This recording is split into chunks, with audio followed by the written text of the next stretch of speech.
Hello hello, bienvenue sur Et si on avançait, le podcast qui te tire vers le haut. Je suis Marielle, experte en productivité et online business manager. Ma mission, aider les entrepreneurs et les porteurs de projets débordés à retrouver clarté, efficacité et sérénité dans leur chaos. Dans ce podcast, je marie conseils pratiques et introspection pour t'offrir des déclics, te guider vers une productivité authentique et te soutenir dans la quête de tes objectifs les plus fous. Alors installe-toi bien et bonne écoute. FOMO, F-O-M-O. Peut-être que ces sigles ne te disent absolument rien, mais tu verras que on est toutes concernés par ce désastre. FOMO veut tout simplement dire Fear of Missing Out, qui veut tout simplement dire la peur de manquer. Tu sais, cette peur qui te souffle à l'oreille, que tu n'en fais jamais assez, que tu es peut-être en train de manquer une opportunité, que tu devrais en apprendre plus sur tel ou tel sujet, que tu vas peut-être manquer une nouvelle innovation. Bref, tu vois ce truc-là, cette course, cette peur de louper quelque chose, ça porte un nom et s'appelle le FOMO. Ça a été carrément conceptualisé puisque c'est une réalité. Et aujourd'hui, je vais t'aider à comprendre comment fonctionne ce FOMO et surtout comment t'en libérer pour réussir à te concentrer sur ce qui compte vraiment pour toi. Avant l'arrivée des réseaux sociaux, le FOMO existait déjà. C'est pas quelque chose de nouveau, mais c'était à une échelle qui était vraiment moindre qu'aujourd'hui. Parce qu'avec l'arrivée des réseaux sociaux, Instagram, Facebook, Twitter et maintenant TikTok et d'autres réseaux sociaux qui vont apparaître, cette peur a pris toute une autre dimension. Avec l'arrivée d'Internet, l'information est accessible à tous et à toutes et on est plus face à des informations qu'on n'avait pas forcément besoin d'avoir. Aujourd'hui, on sait ce qui se passe dans la vie de l'autre en regardant un peu les stories sur Instagram ou les posts Facebook, etc. Alors qu'avant, pour avoir des nouvelles, il fallait s'envoyer des lettres ou fallait vraiment chercher à avoir l'information. Mais aujourd'hui, à quelques clics de ton téléphone, de ton smartphone, donc tu prends ton doigt, tu slides sur ton téléphone et tu as accès à des informations dont tu n'avais pas besoin et donc cette sensation de manquer est beaucoup plus forte parce qu'on est constamment bombardé d'images de vie parfaite, d'événements qu'on n'a pas vécus, de tendances qu'on ne pourra pas suivre et de pays qu'on n'aura pas visités, etc., etc. Et tout ça a un impact énorme au quotidien. Pour te donner une idée de comment se manifeste le FOMO concrètement, je vais te partager 4 exemples. La peur, par exemple, de louper des opportunités. Je sais pas, tu vas avoir quelqu'un qui va te contacter et te proposer un super événement, une masterclass, un live Instagram, un partenariat ou quelqu'un qui va te proposer de partir quelque part, j'en sais rien. Et ce FOMO va se déclencher en se disant, tu sais que cet événement ne fit pas avec tes objectifs du moment, ne fit pas avec tes priorités du moment, mais tu vas avoir ton FOMO qui va se déclencher parce que tu vas avoir peur de perdre une opportunité. Et ça arrive à tout le monde, tu vois. Deuxième exemple, ça va être la peur de ne pas avoir peut-être les meilleurs outils.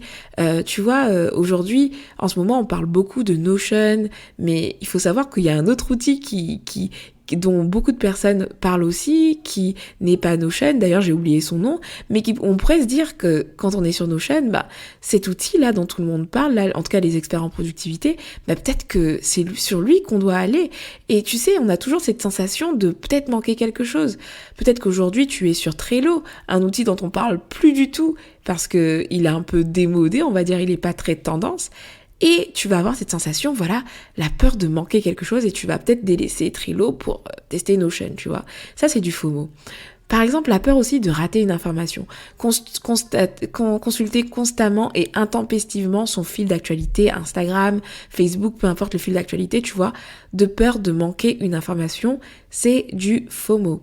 Et enfin, la plus insidieuse que je voulais te partager aussi en termes d'exemple, c'est peut-être aussi, plus globalement, la peur de rater ta vie en te comparant à celle des autres. Par exemple, tu vas, regarder les stories, regarder des gens voyager, regarder des personnes faire tel ou tel truc. Et toi, tu es dans un stade de ta vie où tu ne peux pas faire ces choses-là, ou alors où tu n'es pas tu n'as pas le même contexte que ces personnes-là, est-ce que ça va te projeter? Ça va être la peur de manquer, la peur de rater ta vie. Alors parfois ça peut être positif parce que du coup il te faut un déclencheur pour te dire que tu vas passer à l'action, mais là je te parle dans l'aspect négatif où tu vas envier, où tu vas avoir peur de manquer des choses qui finalement ne te sont même pas utiles parce que soit ça fit pas avec ta vision, soit ça fit pas avec ta réalité actuelle tout simplement et que c'est pas le timing.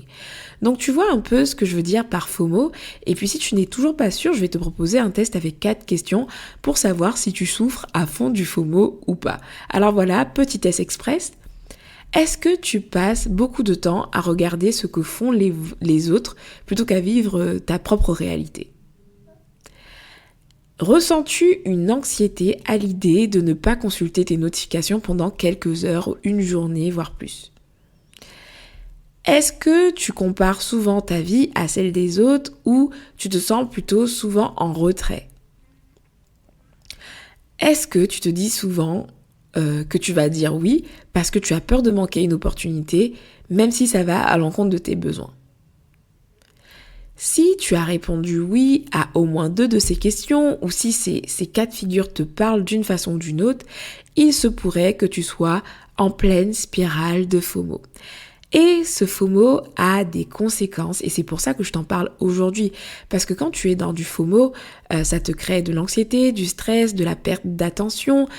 Tu as aussi ce syndrome du papillon, c'est-à-dire que tu vas sauter d'un outil à un autre, d'une activité à un autre, d'un projet à un autre, parce que tu auras la peur de manquer, et donc tu vas démarrer des choses, et puis après, tu vas voir quelque chose, une autre opportunité, et puis tu vas partir là-dessus, et puis tu vas t'éparpiller, ne rien finir, tu vois. Et tout ça, tu le sais, ça te rend inefficace et puis ça te génère du stress et donc c'est très toxique d'être dans le FOMO. Tu n'arrives plus à persévérer et voilà, donc c'est vraiment pas top quoi le FOMO. Mais sache qu'il y a une autre option. Une option qui, elle, est beaucoup plus sereine et c'est complètement l'inverse du FOMO. Est-ce que tu as déjà entendu parler du JOMO?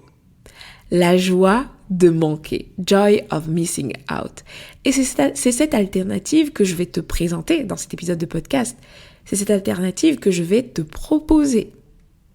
Elle n'est pas simple, mais en tout cas, elle te permettra de passer outre cette sensation tout le temps de manquer.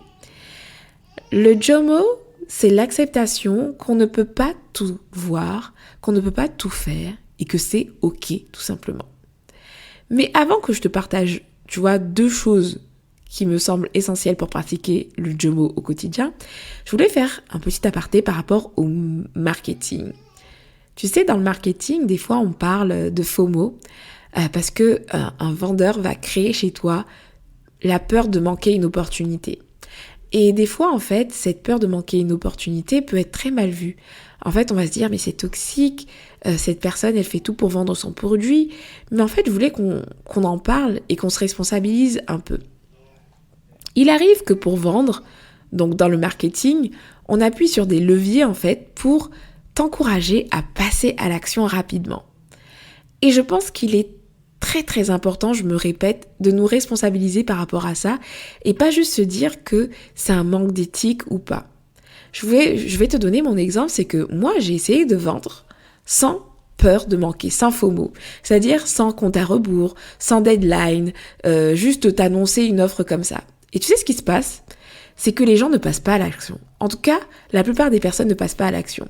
Mais quand je crée des déclencheurs de FOMO, donc de peur de manquer une opportunité, eh ben, des personnes qui savent qu'ils avaient besoin en fait de ce truc vont se décider à passer à l'action pour ne pas perdre une opportunité. Est-ce que c'est sain ou est-ce que c'est malsain ? Je te laisse choisir ton camp, mais je voulais en parler pour te dire que des fois en fait, le FOMO peut être positif, notamment dans le cadre du marketing, où des fois, en fait, on a du mal à se décider, on a du mal à passer à l'action pour quelque chose qui est pourtant important pour nous, un investissement ou autre.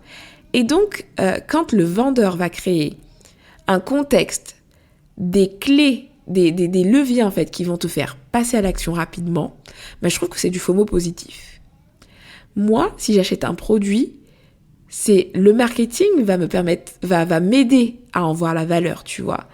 Mais avant, c'est mon besoin en fait que je vois Et ce FOMO-là m'aide juste à saisir l'opportunité maintenant.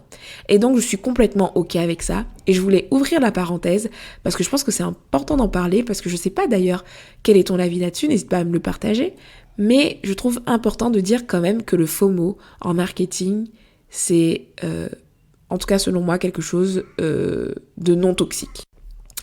Alors, je termine par te partager mes fameux 2 principes, 2 petites choses que tu peux mettre en place pour sortir du FOMO. Premièrement, c'est réaliser et vraiment ancrer dans ton esprit que tu ne pourras jamais tout savoir, tout faire et que c'est OK. En gros, il faut vraiment un gros lâcher-prise. C'est pas un truc qui se fera du jour au lendemain, mais c'est un lâcher-prise global sur le fait de te dire que tu ne pourras jamais vraiment tout savoir. Réalise-le. Je sais pas si tu réalises le nombre de podcasts qui sortent, le nombre de contenus créés, le nombre de pays à visiter, le nombre de recettes à tester. Imagine la quantité de choses que l'on rate au quotidien. C'est complètement OK de rater des choses et donc de l'accepter. Et ça m'amène au 2e conseil pratique qui est la déconnexion, ou plutôt la désinformation volontaire. Pratiquer la déconnexion ou la désinformation volontaire. C'est-à-dire que tous les sujets qui ne t'intéressent pas, tout ce qui ne t'intéresse pas, qui ne contribue pas à tes besoins, qui ne fit pas avec ta vision, qui ne t'aide pas, élimine-le. C'est pas grave en fait, c'est pas grave. Et si c'est quelque chose qui fit avec ta vision, mais que tu ne peux pas faire tout de suite, mets-le dans tes rêves d'après, dans tes objectifs peut-être futurs et accepte pleinement que tu ne peux pas le faire maintenant, tu vois. Donc, sois sélective dans tes sources d'informations pour ne pas te saturer de choses qui ne te seraient pas utiles. D'ailleurs, ça, c'est pas nouveau, je t'en ai déjà parlé dans un des épisodes de podcast. D'ailleurs, c'est l'un des tout premiers épisodes de podcast, l'épisode 14, comment maîtriser tes flux d'informations. Dans cet épisode de podcast, je te donne des conseils pratiques pour, tu sais, sélectionner vraiment comme il faut les sources d'informations qui viennent à toi pour les filtrer et j'en parle régulièrement dans les épisodes aussi où je parle d'infobésité. J'espère d'ailleurs que cet épisode a bien vieilli. Donc voilà, les 2 choses que je voulais te partager à pratiquer pour sortir du FOMO, c'est lâcher prise sur le fait que tu ne pourras pas tout faire, pas tout tester et que c'est OK, et pratiquer la déconnexion et la désinformation volontaire.